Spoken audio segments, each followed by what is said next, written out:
So restoran ni sebenarnya satu bisnes yang dah lama KA nak buat. But again, I'm gonna be honest with you, berniaga offline ni dia beza dengan online sebab dia makan duit yang sangat tinggi. Dia memerlukan cash yang sangat tinggi. Okay? Kedai tak buka lagi tau, dah kena spend banyak. Okay? Sebab tu orang yang berniaga retail, orang berniaga offline ni, yang buat restoran, kedai gunting rambut, yang buat kafe, yang buat cuci kereta, dewan kahwin, semua orang tahu nak buat benda-benda ni makan kos yang tinggi. Okay? Kedai makan yang kecil pun easily $500,000 renovation.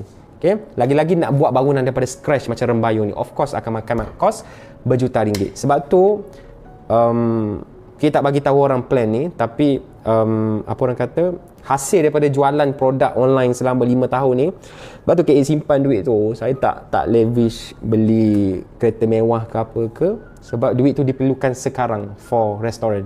Jadi duit tu saya invest dalam benda yang boleh liquidate dengan cepat, tak kisahlah mana-mana. Jadi when cash is needed, is there for you to use. So alhamdulillah kita berjaya build Rembayung ni tanpa satu sen pun hutang, tanpa sebarang loan, tanpa sebarang investor. Semuanya hasil yang KA simpan and rolling daripada ni lah, jualan online selamanya lah.